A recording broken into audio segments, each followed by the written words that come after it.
A chemical attack in a leafy British city. 2 people left seriously ill and the blame thrown at Russia. Just how did this deadly weapon get into the UK? Does it tell us that governments can't stop bad actors from using chemicals before it's too late? You're watching Roundtable with me, David Foster.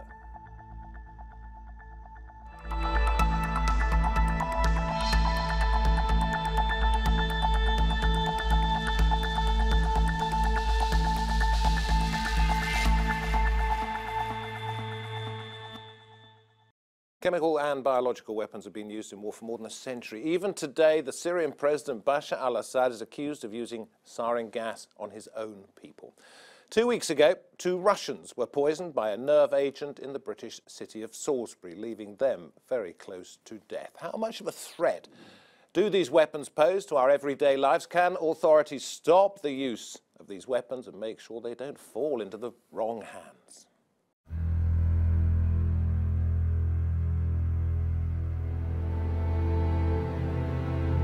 Fast, deadly, quiet killers. Chemical weapons have historically been a popular tool of warfare. They're banned under a treaty signed by most of the world's countries. But from the war in Syria to recent poisonings in the United Kingdom, there's evidence that toxic chemicals are still in use. Is the threat of chemical attacks growing?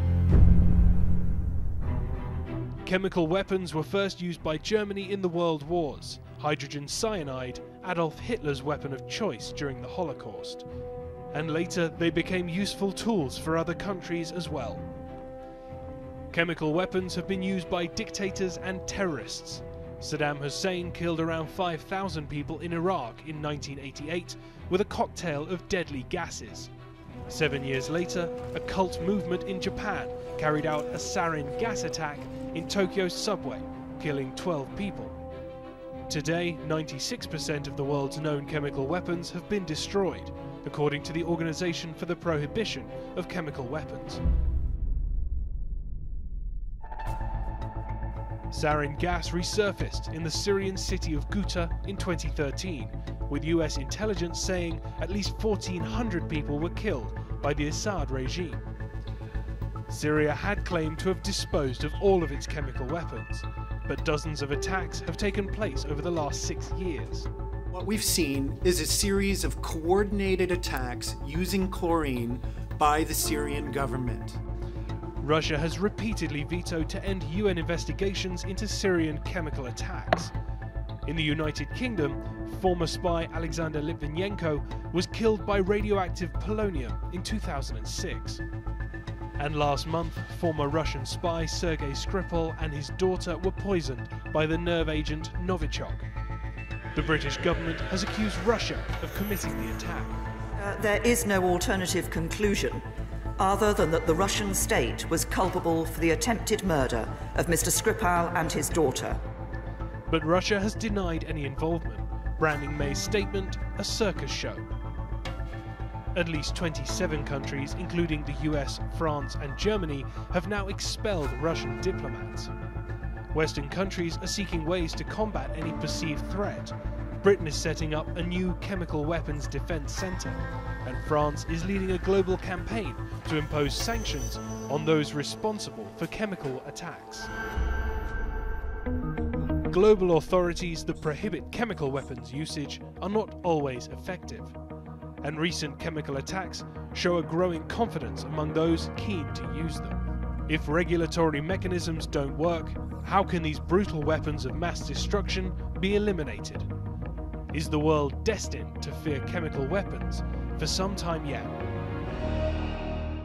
And I'm very pleased to say that at the round table with me we have Richard Guthrie, chemical weapons expert and founder of CBW Events, which aims to document the use of chemical weapons to inform policy making. Also journalist Mark Seddon, former UN correspondent and former speechwriter to Ban Ki-moon, who knows the workings of those at the top.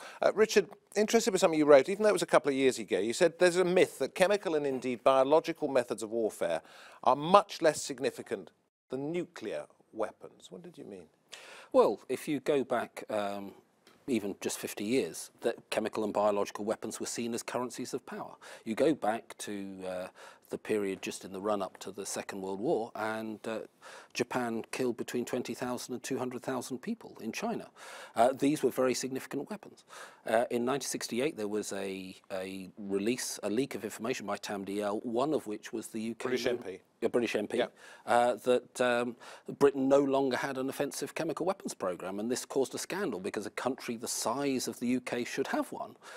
But roll forward 20 years from that to the Iran-Iraq war, and you get the start of what is really now quite a coherent global taboo against the use of chemical weapons. Unfortunately, a taboo that might be weakening now. So it's a taboo against the use of them. You know, we don't like the idea of people being gassed or being infected. But at the same time, the suggestion that they are as dangerous as nuclear weapons comes from where?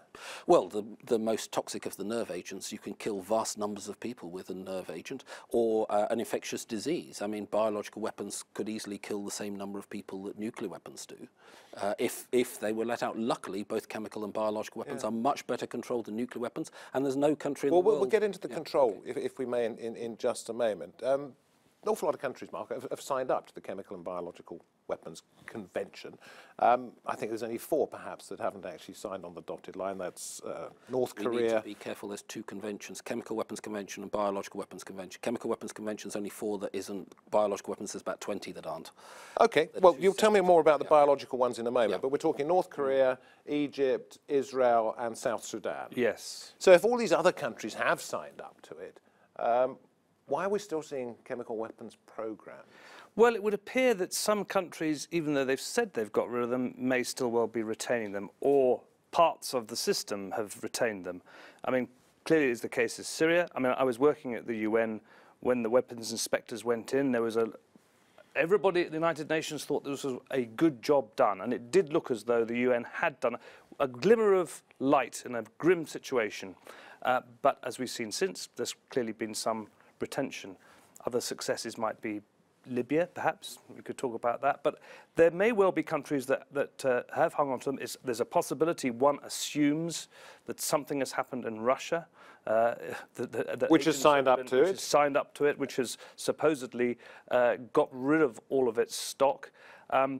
We were just talking a little earlier about the United States, which has signed up, but is still getting rid of it. There's no question that the United States is going to use any of it, but it's still got some material. So it's still hanging around in some places. So Russia's signed, Syria has signed. It's only 95% of declared. You tell me whether it's chemical and biological or chemical or biological. Chemical weapons. 95% of chemical weapons declared have been destroyed. That remaining 5% is still quite significant, isn't it? Well, it's about 4% left, and they're mostly hazardous materials to be got rid of. A lot of the most difficult chemical weapons in the United States are still to be destroyed, and sometimes these are, well, one example is a type of rocket, short-range rocket they designed, where the warhead with the chemical agent is actually welded to the rocket motor, and they are really very difficult to dispose of. So it's a technical challenge that needs to be done safely, needs to be done in a cost-effective manner without accidentally releasing any of the material in the environment. That unfortunately takes longer than the engineers initially expected. Help me with this one, because although they aren't chemical or biological weapons programs in these countries, supposedly, even Britain is still making them for a variety of reasons. And what would they be? Well, the simplest are for detection and protection. If you have a system where you're trying to work out, you're designing a new gas mask filter, you can only be confident that that will work by making a small amount of the material and check it's trapped by the filter. If you make a new detection system, you need to test it against the material. But you only need to make very tiny quantities, and these are very carefully logged, and there are particular rules about making these under the Chemical Weapons Convention, which means you need to have them recorded, and for doing certain work, they can only be done in one building in the UK, and one building anywhere in the world, you know, in each country in the world. You've just reminded me, Richard, when I was a schoolboy, we had the opportunity of going to Portland Down to be tested for influenza, and we get paid £10. I mean, I didn't do it. So that explains a lot. Back in the 1970s, I assume that's exactly what we were being tested with. Well, no, there are 2 sides to Portland. Because you were at school fairly nearby. Yes, I was very near Salisbury. Yeah, that's absolutely, yeah. But in the 70s, there was a Department of Health facility at Portland across the road from the Ministry of Defence facility. They used to be both defence facilities, but the one dealing mostly with disease issues with biological weapons. And remember, biological weapons are nothing more or less than tools for deliberate disease. The realisation was most of that work was on preventing disease, and it was much easier to do that in the health sector than doing it within defence. What questions are left unanswered for you, Mark, as a journalist, as well as somebody who's involved at the United Nations, with the Salisbury attack, for example?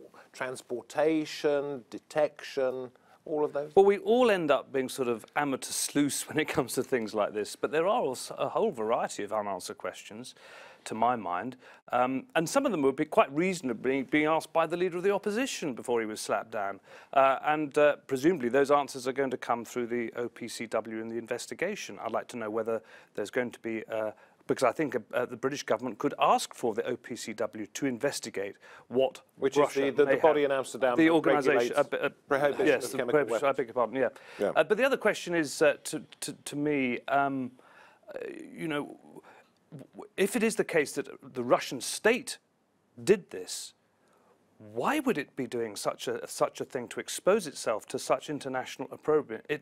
Personally, it doesn't make sense to me. But then I'm not in the mindset of the Russian regime. It seems an extraordinary thing to do, as extraordinary as, let's not forget, the assassination of Kim Jong-un's half-brother in Kuala Lumpur. Now, there's another country that we know has material. But the answer, yes, those questions. What does Russia think it's doing if it is actually coming from President Putin? What sort of message is he trying to send? Well, I was just sort of wondering that, you know, Russia, at one point, it looked like it was going to say to Assad in Syria, don't go ahead and use your chemical weapons, and it did, and Russia said nothing, and therefore it sort of, by deafening silence, it sort of approved of what was happening. Does Russia give a damn? Well, that's one of the difficult things to try and understand. I'm a chemical weapons specialist, not a Russian politics specialist, but, you know, you look at the history of how the politics has interacted with these issues, and there are times where these issues that one, on one level, would like to be seen solving a global problem on a technical basis, end up getting involved in big power politics. The OPCW is going to be involved in the big power politics. Wednesday of this week, there'll be a special one-day meeting of the Executive Council of the OPCW, called by the Russians. It's quite clear they want to make sure, or they want to put as much pressure as possible on the OPCW to only produce a very technical report about what materials they found, what samples were taken, and not to make any judgment any further. That's very difficult to, if you're the international organisation. All international organisations, whether it's the UN or the OPCW, only have as much freedom to act as the member states. They can't apportion blame anyway, can they? The OPCW, it can't really apportion blame. I don't think it's really allowed to do that. It can on the technical lay out a side, case. It's left unwritten and deliberately left unwritten. So they possibly. Well, one has to go back and look what the precedents are. I mean, one of the most interesting things when the Orca-Sellström investigation was established for Syria in 2013, under the UN Secretary-General's investigative mechanism, is a lot of people immediately turned around and said, but that can't produce any attribution. But the first thing most of us who'd been around for a long time was to dig out the first of the reports from this predecessor mechanism in March 1984, where it gives a quite clear steer that's Iraq using it, and the second report in 1985 actually says it was Iraq. So there is this sort of conventional wisdom there can be no attribution, but actually there's nothing in the convention that prevents it from attributing if the evidence was there. Attributing it is fine, even if by inference, okay? But the problem then comes that nothing is done about it. In 2016, I think the UN wanted to get Syria taken off the OPCW, did it not? Because of what had happened in their country. The United States sought to strip Damascus, is what I've had written, of its voting rights at the agency if it failed to permit greater international scrutiny.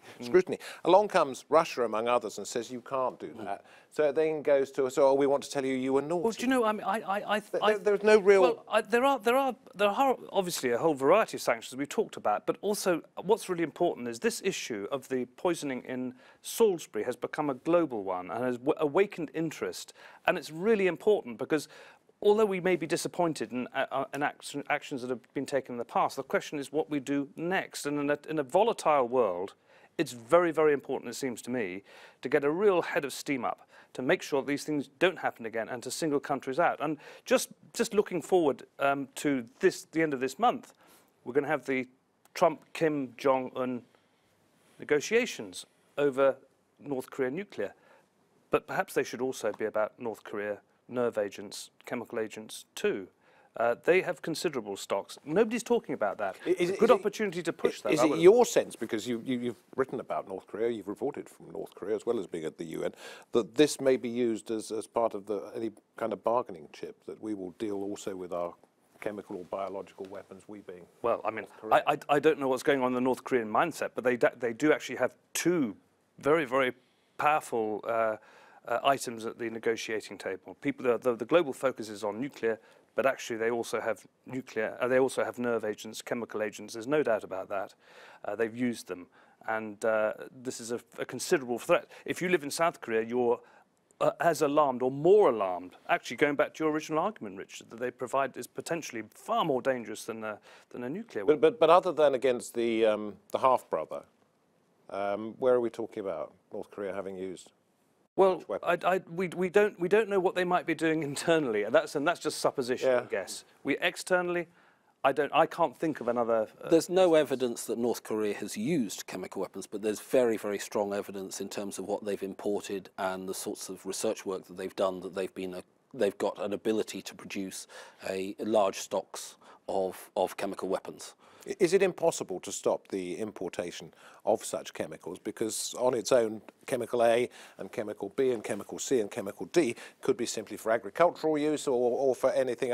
It's only when they're all put together, and therefore it's very difficult to put a lid on this. This is called the dual-use dilemma, in that there is this great difficulty that if you make clumsy controls on these materials, you can end up having a negative impact on countries which will have a legitimate reason to import various materials for their industry.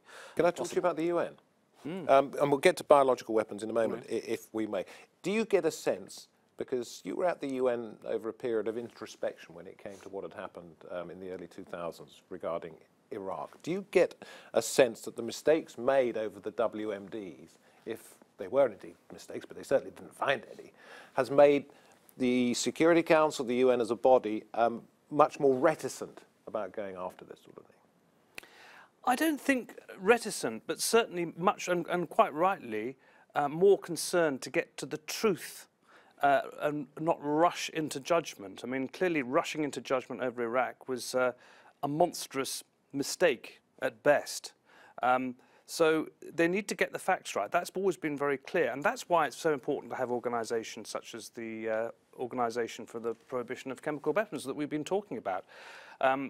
Libya was seen as a success. We mentioned that. Syria was seen as a success.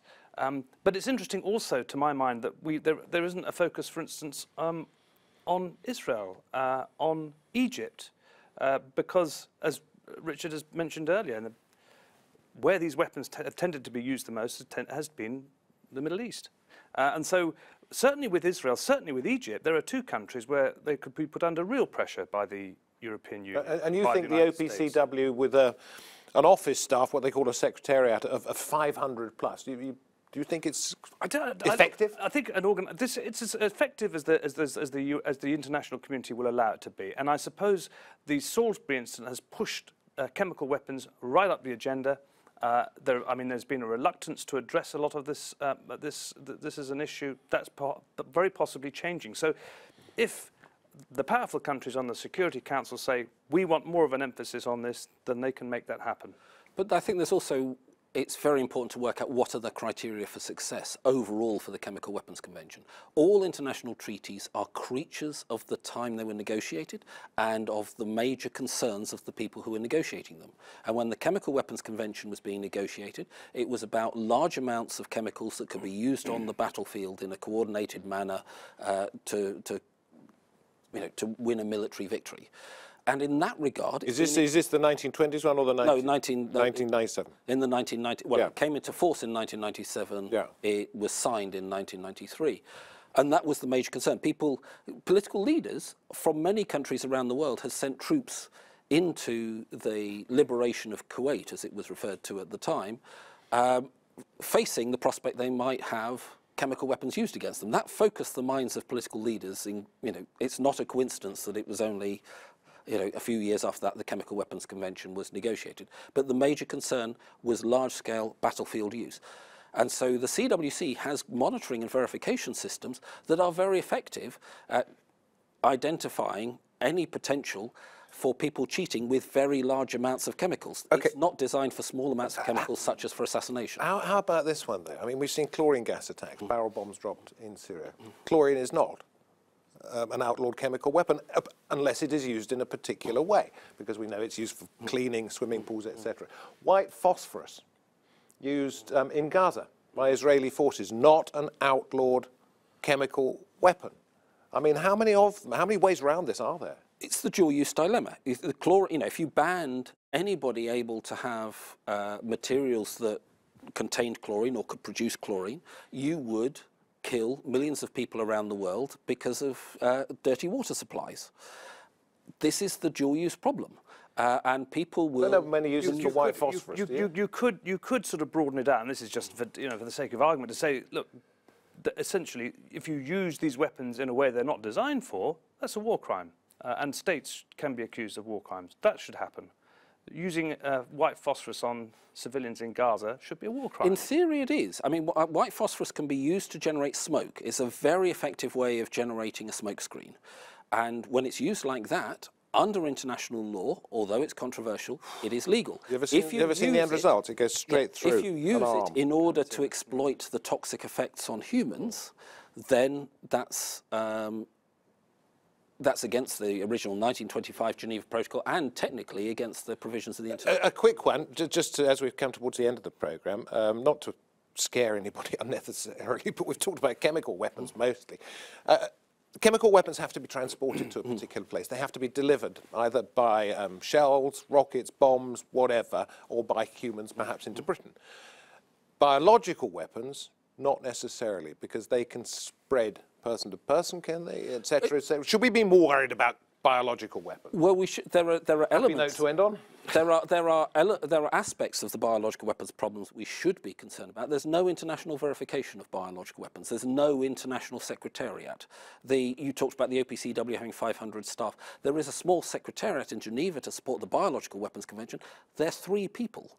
They're 3 very active people. When there was an effort at one of the 5 yearly review conferences recently to move from 3 people to 5 people, that was considered outrageous because that was a huge expansion of an international body. And in all of this, it's not so much fear of state actors, it's others who might get their hands on material like this in situations of civil war and utter chaos. That is always the great, great fear. We've all been very lucky. It's much more difficult to do that with nuclear. That's much more difficult to do in nuclear, and with biological, it's relatively easy. It's not easy. It's relatively easy, and unless you get better international control on it, there is always a risk of the taboo breaking further. The taboo has been very, very good in establishing an international norm, and we need to make sure it doesn't lose any of its effect. Absolutely.